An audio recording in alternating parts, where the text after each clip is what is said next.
Pure, perfect sorrow is as impossible as pure and perfect joy. Leo Tolstoy.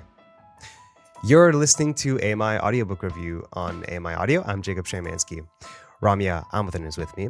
Rams, characters are the bread and butter of fictional stories, but I think the weird thing is that we all connect to them in very different ways. And even during conversations we've had on the show, I've been very surprised at some of the things people say about why they like certain characters. Like, I forget who it was, but somebody was talking about a book and she was saying that there was this one character that she loved and loved the character because he was a total slob and a jerk. Oh, It was just like, I don't understand, but okay. I can get behind that. So all that to say, today we're going to be talking about how and why we connect to characters, basically analyzing that link. How do you think we should proceed here? well, maybe we should first talk about what we think or AI thinks, why we relate to characters, right? And we want to, okay, we're really broadening the scope here by saying fictional characters, and that means what? Anything and everything that is categorized under fiction writing. We can obviously think of our own personal examples of who has stuck with us over the years, things that we've read personally, and then we can jump and go to like universal fictional characters that everybody loves and break down why we think people love them.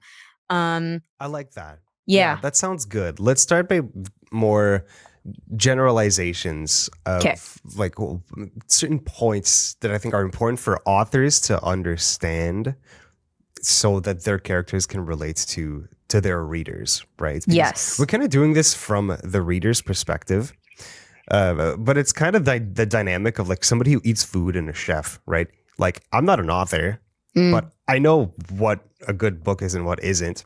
Just like somebody who eats food doesn't need to know how to cook to know what good food is, right? Some authors are really just intuitively incredible at creating fictional characters. They can not only write the fictional characters, but talk about it too, like really get down to the meta of why we love the characters that they've written. And then other authors, I think, just kind of see how the characters pan out or go based on personal Mm. experience, personal relatability, and then hope and keep fingers crossed that it's going to stick with the audience as well. I think there's method to both ways, though, both approaches. Yeah, there's like one side of the coin where, like you said, an author is very intuitive as to what readers like and look for, and like Yeah. even more than the readers themselves know about what they enjoy. Yeah, But then the exactly. other side of the coin is the author that's too involved in the craft, almost too much of a student of the craft that they neglect the reader, where it's too methodical and mechanical. And it's kind of like the jazz version of writing, where jazz is like Improv. music made for musicians, right? True. That's that's a good way to authors put write it. for other authors, where it's like kind of a flex. It's the authors that are up their own ass. But would that make it a fail though? Like if you make it too methodical, if you make the character too like whatever it is, that you think people would relate to. If you think too much about it, is it a fail or is it still okay if people can relate and I enjoy the think that character? happens when you make a character that seems like it was created out of a boardroom based on Oh, on surveys and studies of audience participation studies and stuff like that. if people are doing that, wow, that's a lot.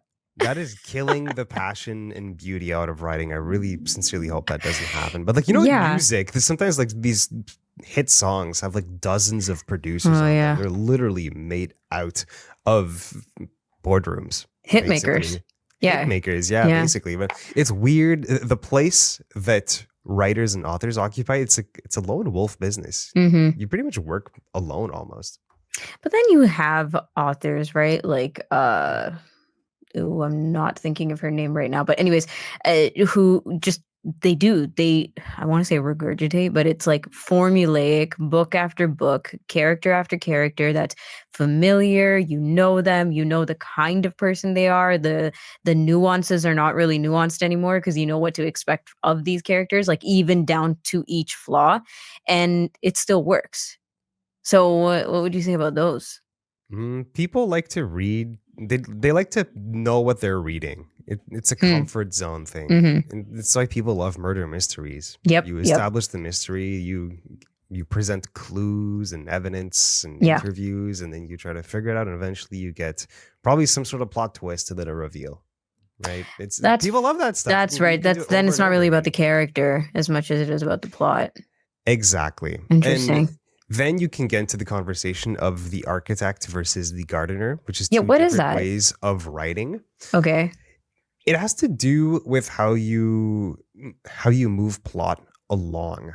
And in the architect, you plan out every little plot point, every plot beat one at a time, and Right. then Okay. you fill in the blanks. Mhm.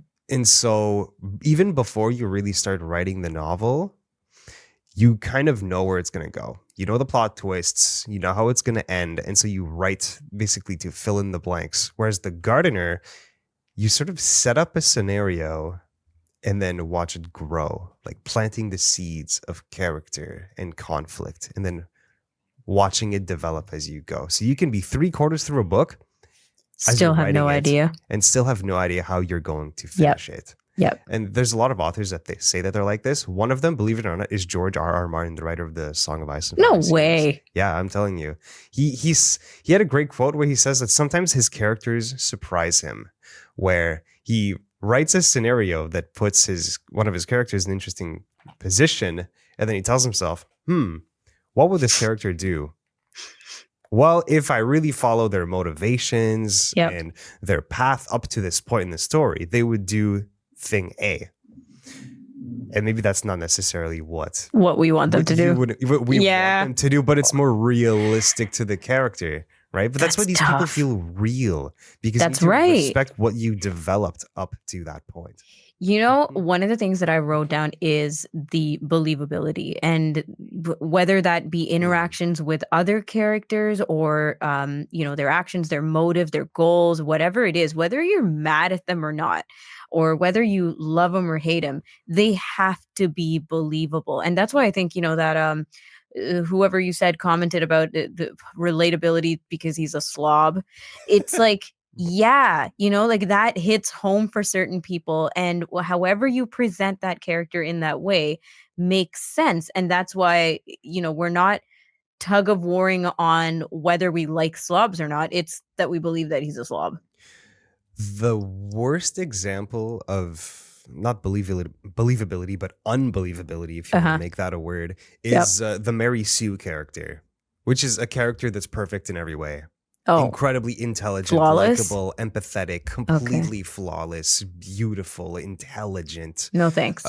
No thanks. There's a character that comes to mind. It was a book we reviewed a while back, The Making of Another Motion Picture Masterpiece by Tom Hanks. Yeah, the actor. He had a character in there that was kind of like a gopher, just somebody on set that just goes from place to place to fill in the gaps, that type of thing. Yeah. And she was obnoxiously and inhumanly competent to the point where I went, no way. It was annoying. She could basically read people's minds. And I just said, absolutely not. It drove me nuts, Rams. Was it a main character? Like somebody who was It was pretty a prevalent? point of view character in a book that Okay, had a okay. few. And so it wasn't like a side character that I could dismiss because you still spend a decent amount of time with them, which drove me crazy. Nobody is perfect, and that should be reflected in characters. That is 100% fair. Then there's the other side of it, which I will say, after rereading Harry Potter, like at least 3 out of the 7 books, you over and over and over again, once or twice a year. Harry himself is a very flawed character, right? To the point Yes. where now when I reread the book, I think like, is he too flawed? He is getting on my last nerve. There are books that I won't read because of his character flaws. I find him too annoying, too stressed out, too, righteous, or just not emotionally regulated enough for a particular circumstance. And I think, as a protagonist, I love flaws in characters just as much as everybody else, but do you have to reel in the flaws as well? Like, there's got to be a part of it that you're saying the plot is moving forward and our protagonist is playing the biggest role. That's a difficult tightrope to walk on. Yeah. Because you don't want to make your character perfect, but you don't also want to make them ridiculously annoying, incompetent. Do you and just want to constantly hate your getting protagonist? everything wrong. No, absolutely not. No. And, like, we all make mistakes, but if you just make a mistake over and over and over again as a character, Yep. as readers, we're not going to enjoy that. You want to see successes, right? So you need to, if you're an author coming up with a character, like, your character needs to have some redeeming traits, right? You don't, because otherwise it just gets infuriating. Now, Yeah. I have read characters that are hugely flawed, and by flawed I mean like not good people, morally speaking. But they Oh, can that's still totally be, fine. That's like the anti-hero, right? yeah, like the anti-hero. But the funny thing is, you can be morally questionable and Okay. problematic, but still be competent and have redeeming traits. Right? Yes. You Yes. know? Like, the devil is not morally righteous, but he can be pretty competent. He runs all of hell. Like, he's a good manager. Okay, you know what? That's a really interesting point. So, are we looking to our characters to lead us somewhere? Like, are we looking up to them? Are they supposed to be No. our role models? Definitely 'Cause not. Well, some are. Some are. I feel like intrinsically they are, though. Even though they make mistakes, it's like, yeah, I'd make that mistake too. Oh my gosh, or I feel bad for. But at the end of the day, they're supposed to lead us to a better place or succeed in some way, no? I feel like we expect these of our characters. I don't Not all think they're- characters. I but- don't think they're all meant to be role models, but regardless of whether or not they're meant to be role models or they're anti-heroes with very clear flaws or very flawed people, what you get when you read well-written characters is somebody who's complex and believable. And when you're understanding the psychology of a character, you can take pieces of that and reflect it back on yourself. Yeah. When you see the trials and tribulations of a character, you can reflect it to your own trials and tribulations, even if they're not even close to being the same problems that you're dealing with, right? Fair. Like, one of the things we always mention, and this is another thing on the list of things that make or break characters, is relatability, which I don't think is essential to having a good character, but it helps a lot, and it's something that people mention all the time. But it's pretty obvious, right? If you see a version of yourself in a character, you can kind of put yourself in that position, right? And we're going to use a lot of Harry Potter characters to illustrate our points here. Yeah. Like how Harry relatable Potter. Snape is. Snape is not real. Well, I know. I'm being totally sarcastic. I was going to say, is it because you hate children? What? Stop but airing out my dirty laundry here, Harry Jacob. Potter is kind of relatable in a way, because we all feel somewhat isolated sometimes. Yeah. We all feel like we kind of have spotlight syndrome once in a while. Well, the only thing is Harry Potter actually does have spotlight syndrome. Literally. Maybe. But he also, doesn't belong necessarily, comes from a place where he has to figure out himself while going through this journey of figuring out everything else around him. New Yeah, world. exactly. Mhm. And relatability, it doesn't need to be like a one-to-one image of yourself in a book. Like, is there somebody in Harry Potter that you relate with, especially? That's a good question. I do really like Hermione. And it's because, there are so many instances where she's just a nerd, right? Like they're making fun of her. She's not necessarily the cool one, whatever, but she's roped in to being a big part of this entire thing. So there's a lot of that where it's inspirational, if you will, but also just like quirky, super, super quirky. So I think she's great. But there, that part about relatability I just wanted to touch on is there's situational relatability, which is what you're like, it's not really necessary, right? It doesn't have to be part of your essence to be part of their essence in what they're going through, but it's the emotional relatability of how they handle something or what they're scared of or Exactly. Yeah. yeah, like what how they react to something. Sometimes those emotional reactions that Harry Potter has, like I can totally relate, but then usually I end up going, "Oh, come on, Harry, get over yourself. Like Yeah, but you're maybe you taking too should get long." over yourself too, right? Yeah, but When you were maybe you reading, should when you teach me how to get over myself by being a good role model. maybe you should have the presence of mind to recognize the flaws in the character that you might also have Ooh, yourself. God, And that's too when deep. well, That's I'm not way too saying deep. this to you personally, to be clear. This, but like, It if felt you're, pretty much like a personal attack, but but like okay, when cool. you were reading the fifth Harry Potter book, and in that one, in the Order Yeah, of the call it out. Phoenix, he's so mad. He's Yeah, just angry all all the the time. time, Yeah. and sometimes you can like imagine you're reading that book and you're always an angry person, Mhm. right? And you see that reflected in Harry, and you're like, wow. Yeah. Now I see how this But he has the reflects on everyone excuse. around me. Who Yeah. cares if you have an He excuse? has an like, Control yourself. he has the magic excuse where we're just like, "Oh, we gotta control our emotions," or whatever. But yeah, there are other characters though that are so interesting. I was looking up, some very well-loved characters, and obviously we're gonna know most slash all of these.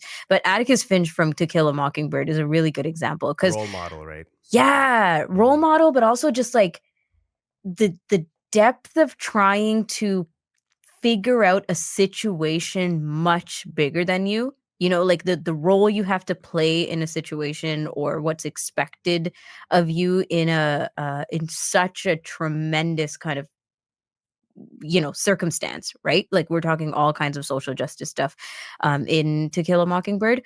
But I think even more interesting than that is Harry Potter is fictional and it's fantasy and it's magic, and there are lots of ways to just not care about how you relate to Harry or the other people consciously, right? Whereas in this book, I feel like it is very much real world circumstance, and that kind of puts fiction in a different category for me when you're talking about characters in books like In this. a contemporary setting as Yes. opposed to a fantasy Yes. setting. I'm Yep. going to push back on that a little bit. Go ahead. Um, I read a lot of fantasy. It's always been my sweetheart genre.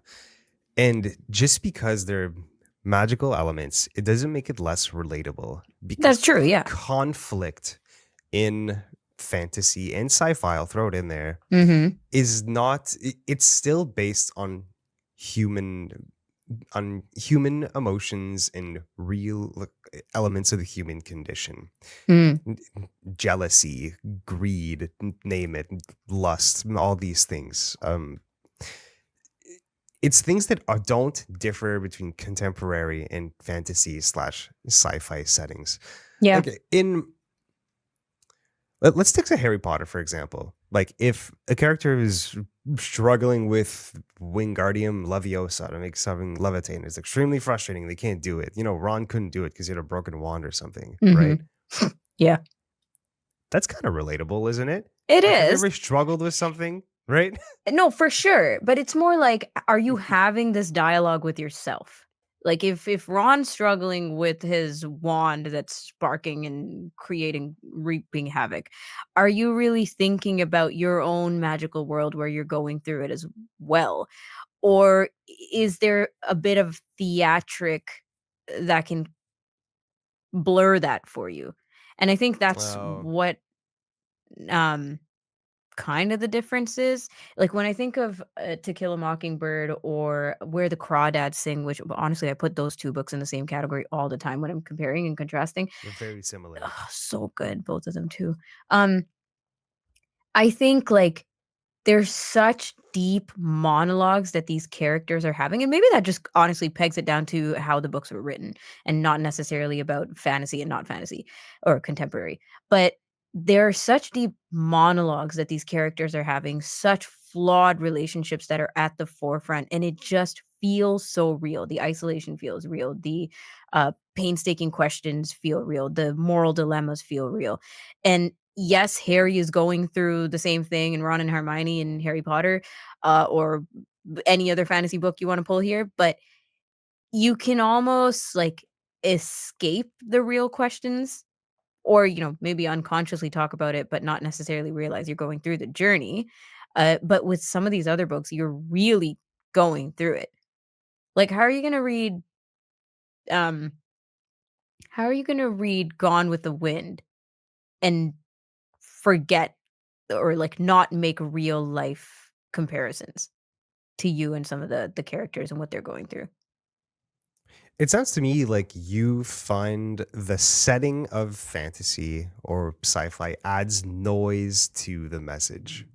It Whereas if you were in a totally contemporary setting, you could be much more direct about it. So like the Weasley family in Yes. Harry Potter is poor. I know Mhm. it's not really a conflict, but like they still go to school and stuff. It would Yes. be kind of more hard hitting if the Weasley family was like a Muggle family in a contemporary setting that was living in a flat in London, but they couldn't afford their rent.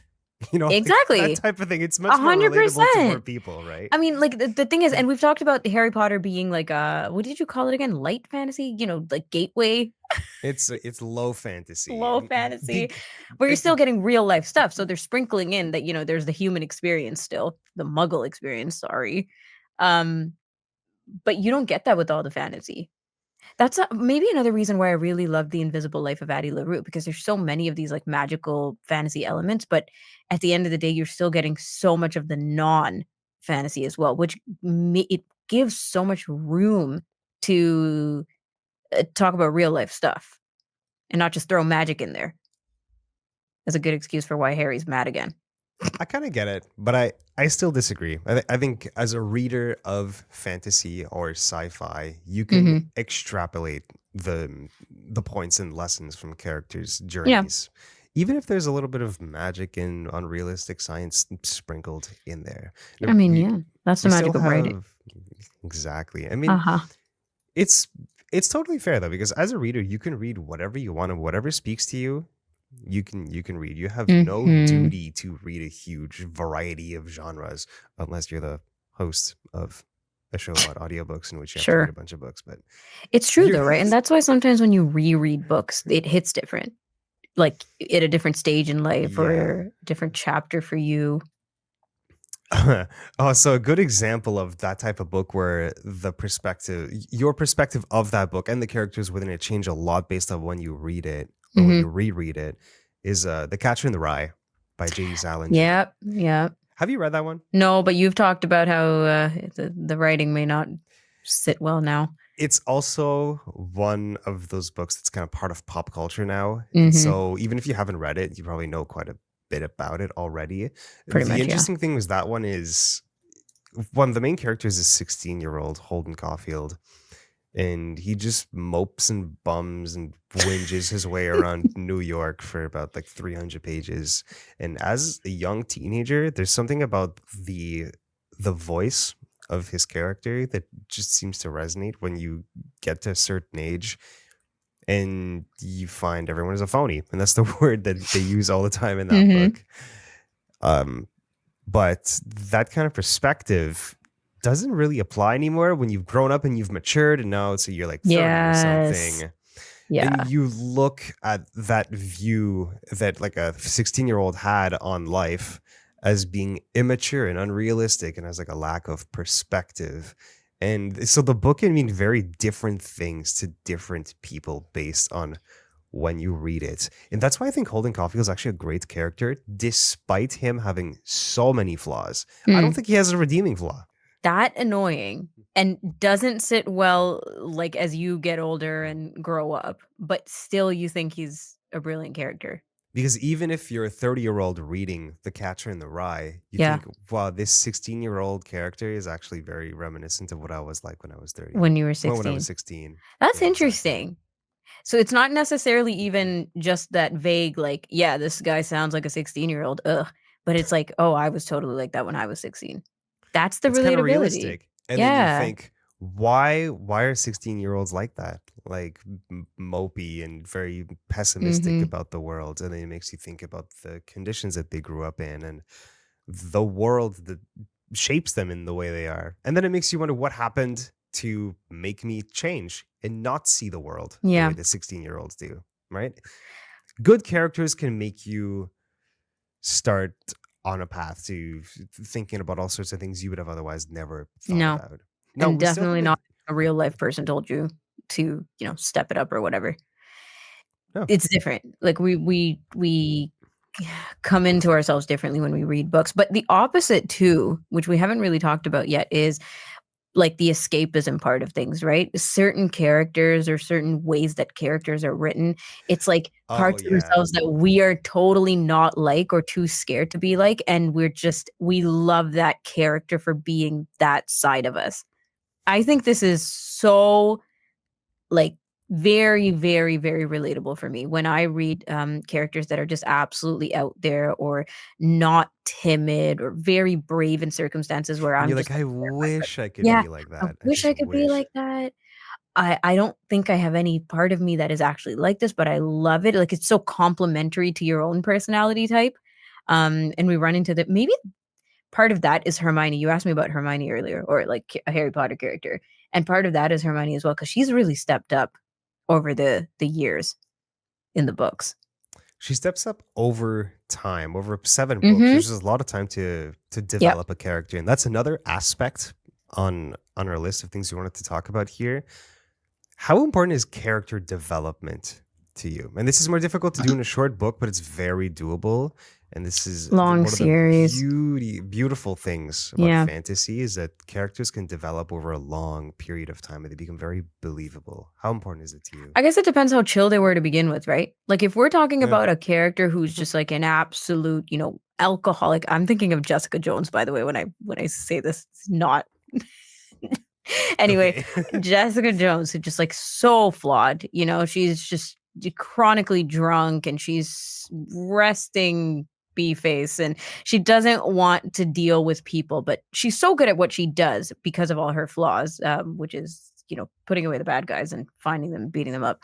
But also, she just doesn't have any friends, doesn't have any people, hates herself, all of these things. So Um, relatable. so relatable. Anyways, but over the years, she becomes more tolerant. She becomes less mysterious, but it takes forever. It Mm. takes all kinds of intervention and slaps in the faces for her to remotely change. Right. So I don't know if character development is an essential, or I should say, significant character development is an essential part of my reading enjoyment. Sometimes it's super necessary, other times you're like, "Yeah, I like that stone cold guy the way he is." How about for you? 1 minute. When you're talking about characters that are um, kind of escapist, to bring it Mhm. back a little bit, I think what you're really saying there is that you just like characters that are badass and just Yeah. do cool things Yeah. and are just That's true. cooler than That's what I you. meant. And you're like, yeah, that that sounds awesome. I want to That's be why I that brought up Jessica person. Jones, shout out. Yeah, She's exactly. a But character badass. development is super powerful when you get to the end of a story Mm, because you can reflect on the entire journey that led there. yeah. Rams, this is a really good conversation. I feel like we could go on like we Yeah. always do on this show. Thank you so much for putting in the work. We had quite a lot to talk about. I never struggle having a good conversation with you. This was awesome. This was fun. Thanks, Jacob. Of course. That was Ramya within show, which joins me on AMI Audiobook Review. And it's all the time we have for this segment. Remember that AMI Today airs every weekday at 1 p.m. Eastern on AMI Audio and YouTube. On AMI Audio, it repeats every 6 hours. And you can also find AMI Today and AMI Audiobook Review wherever you listen to podcasts, and that includes YouTube. I'm your host, Jacob Szymanski. Have a good one.